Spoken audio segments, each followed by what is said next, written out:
catch you, motherfucker. I kill you, motherfucker. You crazy? I know the fuck you nigga playing with. I don't play your motherfucking hands. I'll fuck you up, motherfucker. Fuck you up. Floyd Mayweather is the latest to react to Jake Paul's overboard comment on Mike Tyson's late daughter. Like others have done, Mayweather has persecuted Jake Paul again and questioned almost everything about his personality. Beyond Jake Paul, Mayweather sent some words to the boxing authorities as well, criticizing many of their actions. Let's hear him out. Best trainer, the best fighter. Guess what? You should have the best gym. You should have the best gym. We get the down regardless to whoever in our gym. I ain't bothering nobody. If Jake Paul was asked about his most regretful statement ever, it would surely be his statement about burying Mike Tyson beside his late daughter, Exodus Tyson. Perhaps the statement was made in just a single moment of emotional nonchalance, but no one has cared about this. The whole world has come for his head immediately after the horrible statement, with Floyd Mayweather being the latest to do so. The build-up to the match has been a controversial one for reasons ranging from the intensity of the training and sparring sessions of both fighters to their exchange of words and even the several threats to the feasibility of the match at different times and for different reasons. However, ever since its announcement, one thing was obvious: a little advantage for Mike Tyson. The match was announced on the 7th of March, shortly before the knockout chaos between Anthony Joshua and Francis Ngannou. And ever since it was announced, it has overshadowed every match in becoming the major boxing headline for weeks. But after the announcement, everyone was going to agree that Tyson had an advantage over Jake Paul. Expectedly, it wasn't the age advantage. It was the fact that in the build-up to the match, based on the unequal circumstances surrounding the fight, Tyson has been more favored by supporters and professionals in the boxing world. Even those that have highlighted his age as a big disadvantage would give him a win if they could. Notably, from his live sessions to his interviews, tweets, posts, and messages, Mike Tyson has hardly put a foot wrong. That isn't because he said nothing wrong, but because the match seems to favor an overachiever and legend who graced the sport with an inimitable elegance and class over an up-and-coming star whose boxing career may not exceed the next few months. Tyson's legacy has made him so right, and Jake Paul has been deemed always wrong in this build-up. More sadly, Jake Paul isn't acting like one who is already disadvantaged. He's acting like he's got fans from all other planets in the universe. He's been the most outspoken, the most insulting, and the most cunning. His recent insult at Mike Tyson has brought back tons of many more for him, and there would be more to come. Floyd Mayweather is the latest professional boxer to come for Jake Paul after his insensitive message to Tyson and his late daughter. Mayweather jumped at the opportunity to air his opinions in an interview and said, "So I'm walking down the street and Floyd was waiting in 3 different cars with 3 different groups of goons. And all of a sudden, out of nowhere, boom, Floyd's right there. And I was like, all right, like what's up, Floyd?" And these dudes slowly started to create this like surrounding barrier around me. They attacked at the right.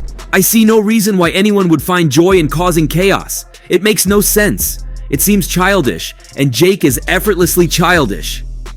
That's the most stupid statement I ever heard in a build-up. I thought he wanted to break boxing records. I doubt he would go beyond this. Mayweather then went on, "I doubt if we can go on with this guy. He's come to our sport and he's ruining it all for us. Boxing is becoming a YouTube and Netflix show. I really don't want us to move forward with him. He's no father, else he would know what the pains of a daughter means. I think the authorities should penalize him. I've always said this. There are limits in face-offs too, not even when the opponent is someone of Tyson's class." He concluded by firing some shots at the Paul family. "Your family has a thing. Dad, Logan, and you. There's so much dysfunctionality in that family, and please don't try having a child, especially a female, if you've not solved it." In Mayweather's comments, he seemed to have a bias for the female child. He was seen repeatedly talking about care for the female child and her safety. One could easily tell something was fishy, especially when he claimed Jake Paul would never understand the feelings of a father seeing his daughter in pain. A little hindsight back to 2020 will refresh memories of an incident involving Mayweather's daughter. Iyana Yaya Mayweather, a daughter of boxer Floyd Mayweather, pleaded guilty in a stabbing incident in 2020. Mayweather, who is currently 23 years old, admitted in a Houston court to unlawfully, intentionally, and unknowingly causing injury with a knife to LaPatra Lashai Jacobs. The 23-year-old was said to have stabbed Jacobs twice with 2 knives in the kitchen. Jacobs was hospitalized, and Mayweather was later taken into custody. Mayweather and Jacobs did not immediately reply to requests for comment. Jacobs also sued Mayweather, alleging physical pain and mental anguish, physical impairment, medical costs, loss of earnings, and disfigurement. The suit sought unspecified damages. In April 2020, Mayweather was arrested following an altercation with Jacobs and the rapper NBA Youngboy, who did not immediately respond to a request for comment. The events leading up to the stabbing were unclear. NBA Youngboy, born Kentrell Deshaun Gaulden, and Mayweather used to be in a relationship. However, both Mayweather and Jacobs both have children with the rapper. NBA Youngboy's attorney said in a response to Jacobs' civil suit that he was not liable for damages because Mayweather was solely responsible for the assault. Jacobs was hospitalized, Harris County Constable's captain, Jonathan Zitzman, said at the time. She suffered non-life-threatening injuries and underwent surgery, he said. Mayweather, who was 19 at the time of the incident, was taken to a jail in Harris County. She posted a $30,000 bond and was released the same day. The second-degree felony charge that Mayweather pleaded guilty to carried up to 20 years in prison, but she entered a plea deal with prosecutors who agreed on 6 years of deferred adjudication. Mayweather's injunction could end after just 2 years pending good behavior. An attorney for Mayweather said a deal was reached in which her conviction will be vacated after she completes her probation. Her probation could also be ended early for good behavior. We resolved the case between Iyanna and the state. The agreement calls for Iyanna to be on deferred adjudication for a period of 6 years, after which she will have no felony conviction and the case will be dismissed. She is eligible to have the deferred adjudication end after 2 years pending her good behavior. Although we believe that Iyanna was defending herself after being attacked, we thought this was the safest resolution for her. This is especially true since her boyfriend and his bodyguards refused to testify, probably due to their own legal problems.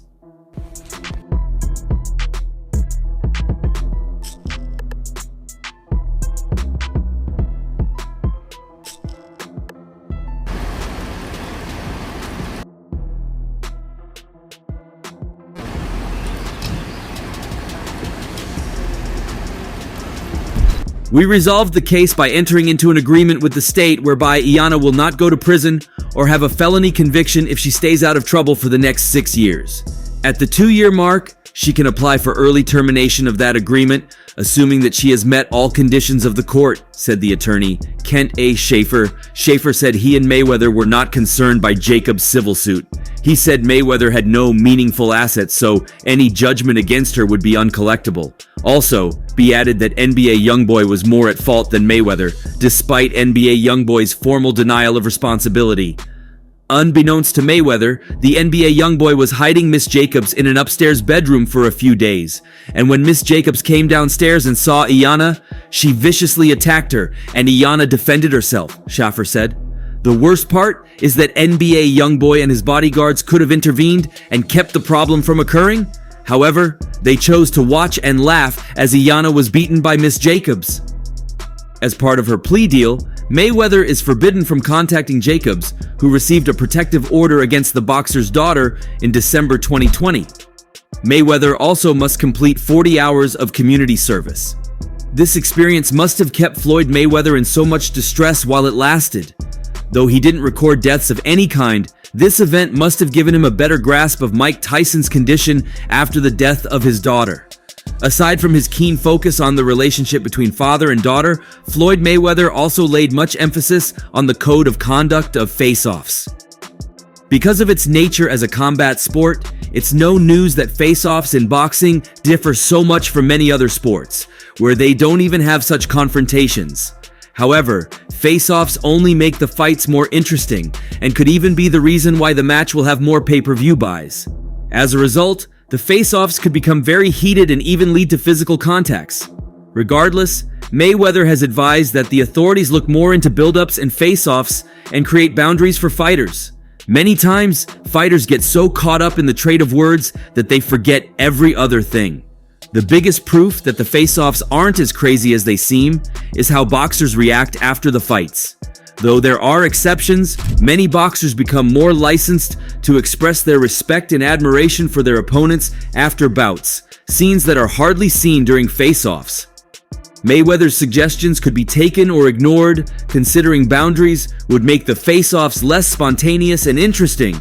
However, boundaries would also ensure the sport is more coordinated and organized. Mayweather must have suggested this after keenly observing some dangerous patterns. Having fought 50 bouts and impliedly engaging in 50 build-ups and face-offs, Mayweather's opinions seem so significant that they could give the sport the needed repair its fans have been clamoring for. I'm so happy you took that hat off, I gotta say. What the fuck were you hiding under that thing? That little fucking peanut head.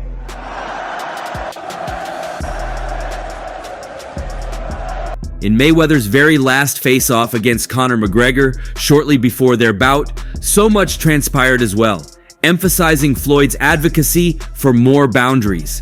The face-off already showed so many signs that it was going to be one to remember immediately when Mayweather's opponent appeared.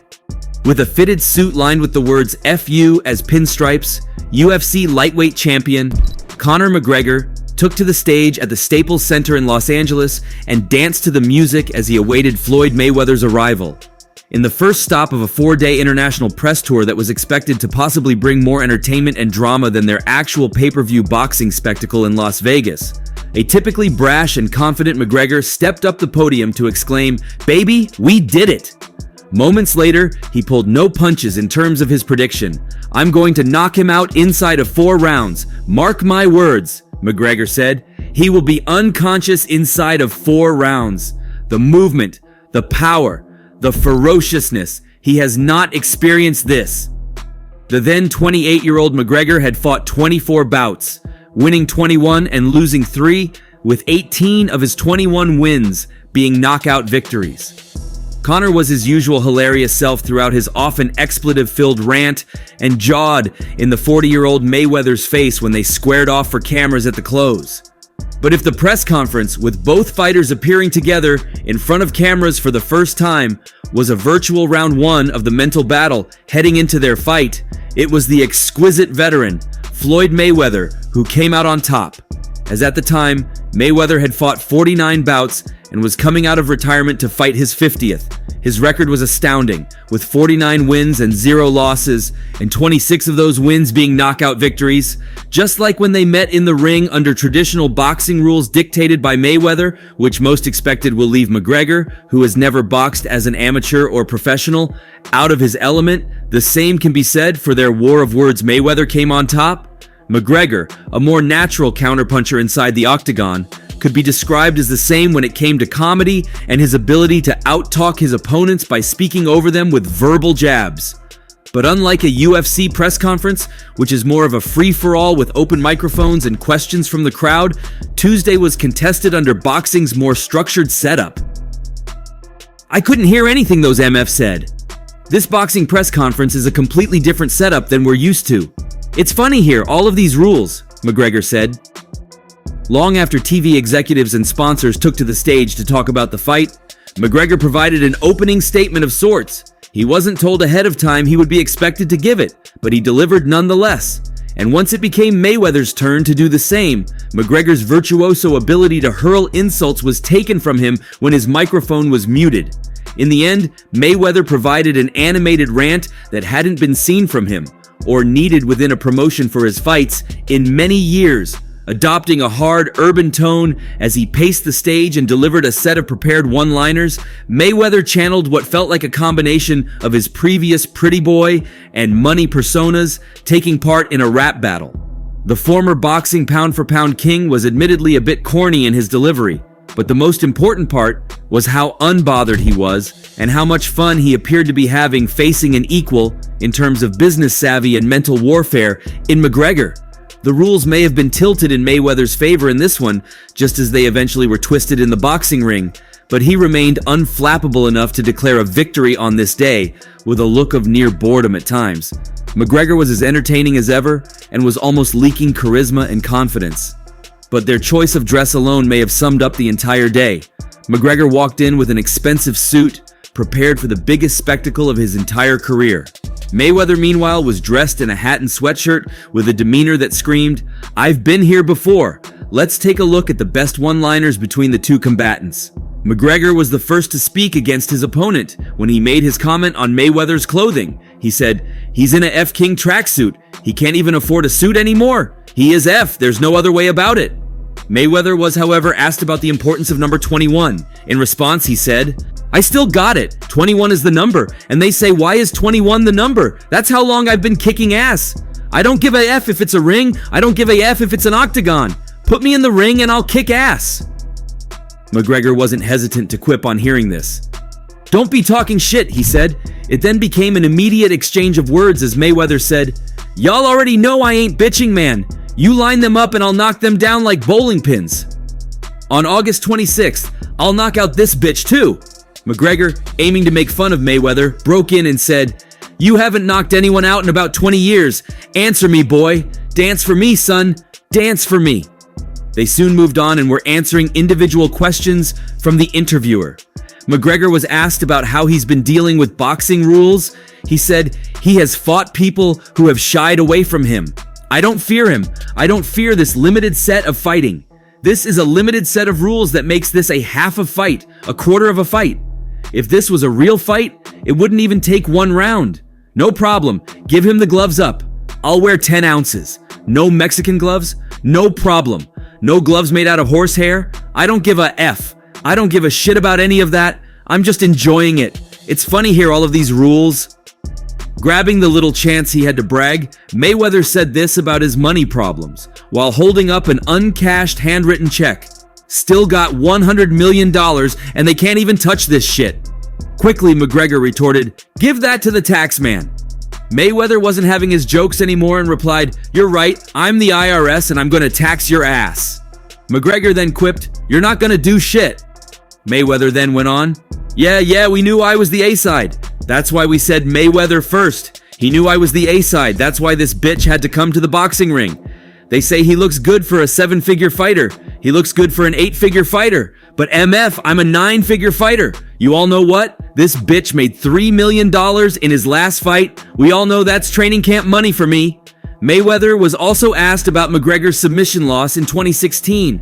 Dissing his opponent, he said, "We know Mr. Tap Out like to quit. And you will wave that white flag because you could choose which way you want to go. And I'm guaranteeing this. You can go out on your face or go out on your back. Which way do you want to go?" That's right. Sit quiet, you little bitch. God don't make mistakes, and God only made one thing perfect, and that's my boxing record.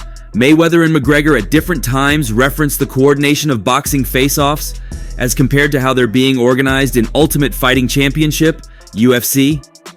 This definitely gives the sport of boxing more credits than its rival sports. However, Floyd Mayweather has been demanding more from boxing. While their coordination and organization is rather improved, his belief has always been that there could be more. However, Floyd Mayweather isn't the only one to have demanded more from the boxing authorities. Especially with the matchup between Mike Tyson and Jake Paul, several other boxers and supporters have come out to criticize boxing authorities, claiming the sport has been reduced completely from sports and entertainment and has become only a tool for financial benefits.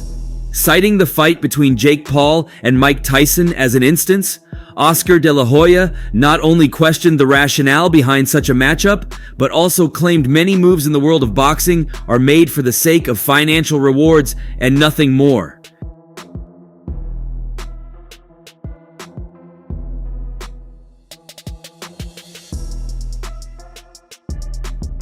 He said, "I really don't know where this sport is getting to, but this isn't the boxing that was fought in the 80s, 90s, and even in the early 2000s.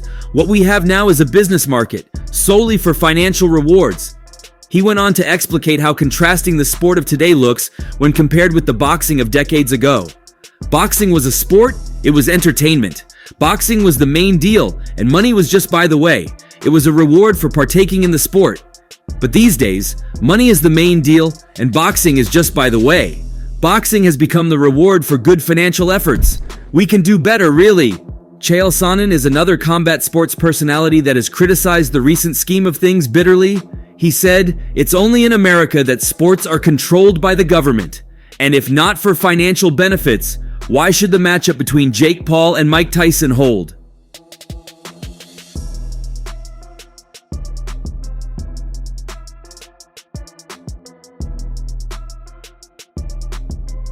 Many more comments are being made. Many more questions are being asked, and many more controversies are being created. July 20th brings the answer and settles the score. If you enjoyed watching this video, kindly react by clicking the like button. Also, ensure you subscribe to our YouTube channel for the very best updates on news, moments, events, and actions in the world of boxing, and don't forget to turn on notifications to get alerted when we drop quality contents like this. Until next time, peace out.